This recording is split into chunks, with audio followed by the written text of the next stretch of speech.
Salut, je vais te montrer comment te servir de l'aérographe et du compresseur pour que tu puisses peindre des pièces métalliques et notamment les grilles Aluma.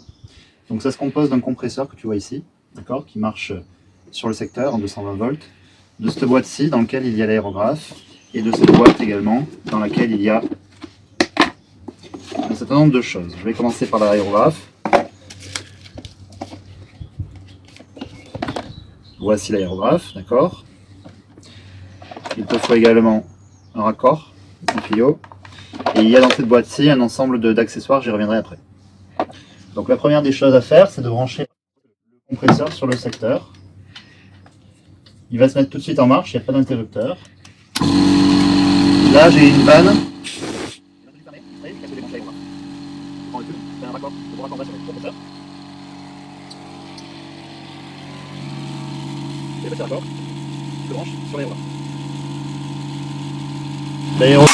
Quand la vanne est ouverte, c'est pas pour ça que le compresseur s'arrête. Le compresseur il a une cuve, donc ça s'arrête de pomper quand la cuve est à la bonne pression. Je reviens par ici, donc voilà. Là maintenant j'ai du gaz, j'ai de l'air comprimé, et quand j'appuie vers l'arrière, j'ai de l'air qui sort. Il faut bien appuyer et après vers le bas.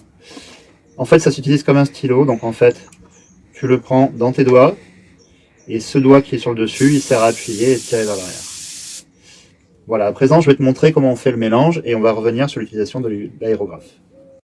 À présent on s'occupe du mélange. Les quantités qui sont à préparer sont extrêmement petites, on va le voir ensemble.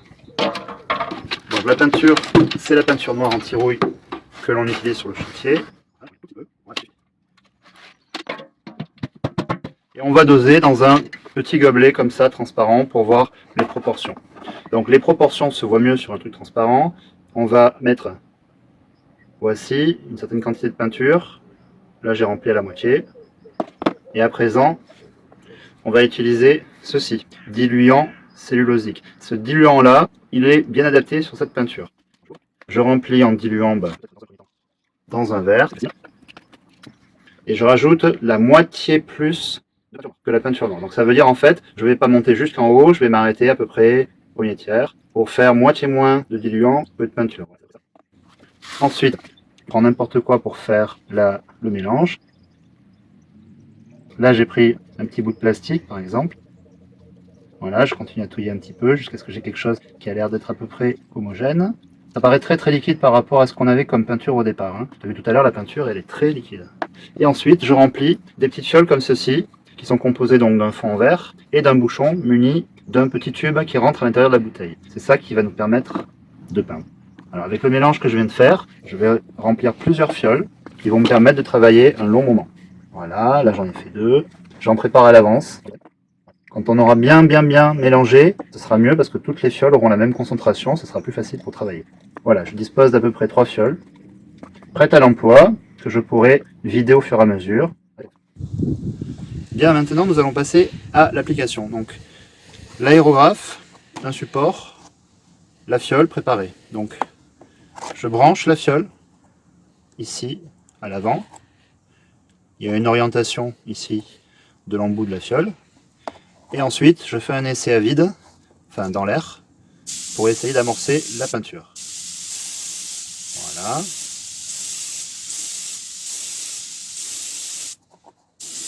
Ça y est.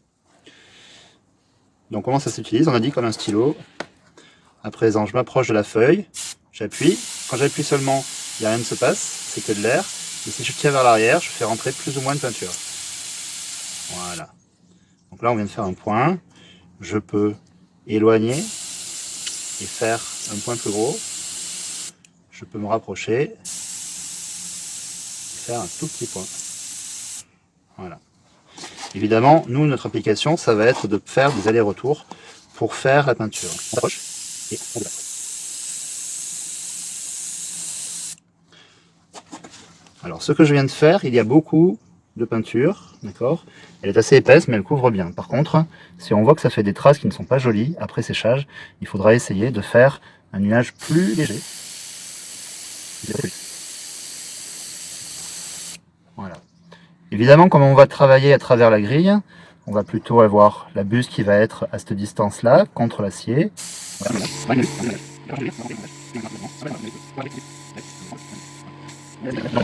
Voilà. Alors, il faut faire en sorte de bien vider la buse et bien vider la bouteille une fois qu'on a fini le travail.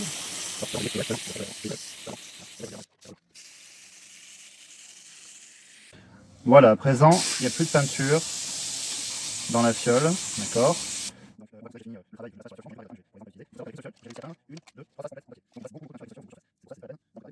Donc pour le nettoyage, quand on a fini le travail, par exemple avant la pause, systématiquement, il ne faut pas laisser de peinture dans le pistolet. On met le diluant dans la fiole, à la place de la peinture, on branche et on rince.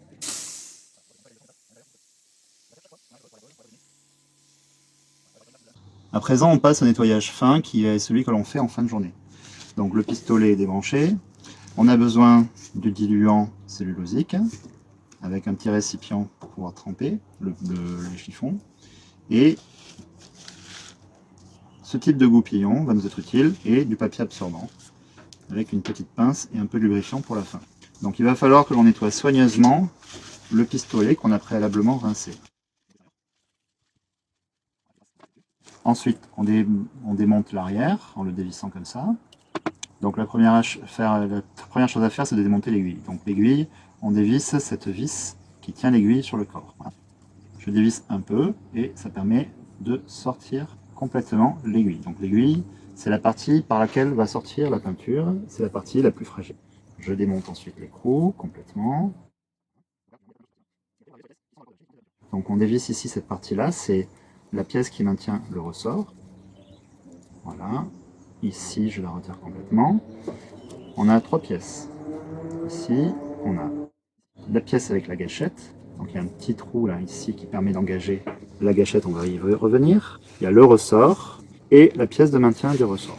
Donc la gâchette se démonte comme ceci. Voici, ça c'est la gâchette. Donc à l'avant, on a une première bague crantée. Ça c'est le petit capuchon qui protège l'aiguille. Et on a une deuxième bague à démonter. Ça c'est la protection de la buse. Et pour finir, une troisième bague qui se démonte à l'aide de la clé, qui n'est pas serrée très fort d'ailleurs. Donc ça fait beaucoup de petites pièces.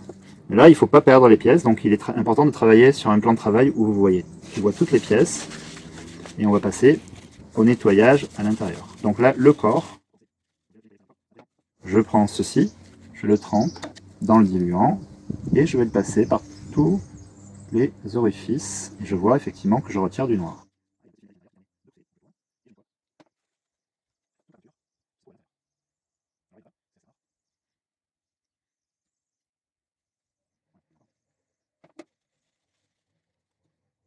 C'est le plus fastidieux, donc prendre le temps de le faire correctement, comme ça, le lendemain, tu es sûr de pouvoir continuer à fonctionner.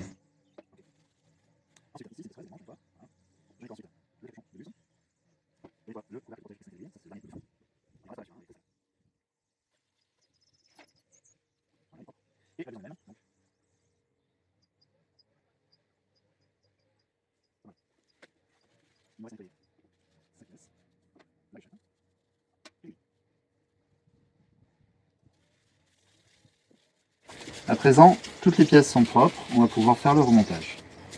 Donc dans l'ordre inverse,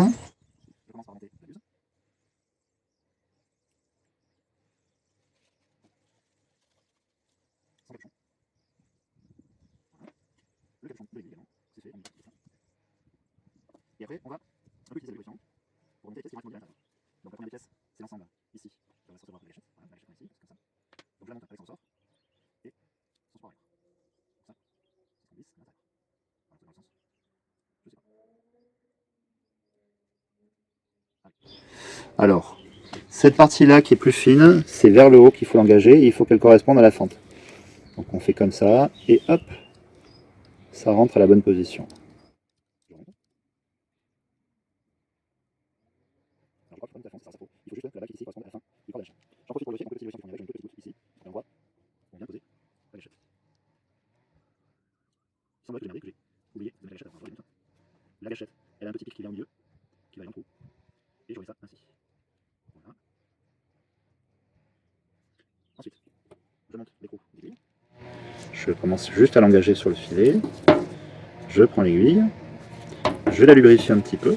Voilà, c'est l'élément qui est mobile, donc on va mettre un petit peu de lubrifiant sur le démarrage, comme ça.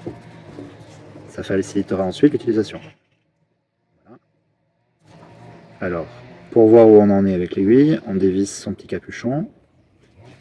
Et on va voir que quand on l'engage, elle va sortir de l'autre côté. Là voilà, elle est ici.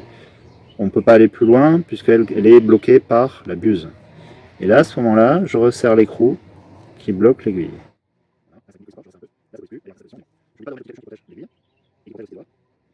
Voilà, l'ensemble est mobile. On voit que l'aiguille recule quand j'appuie sur la gâchette. Et enfin, je revisse le capuchon arrière qui trouve sa place. Voilà. Et il est prêt à remettre dans la boîte. C'est fini pour ce tutoriel. Bon travail et à demain mardi.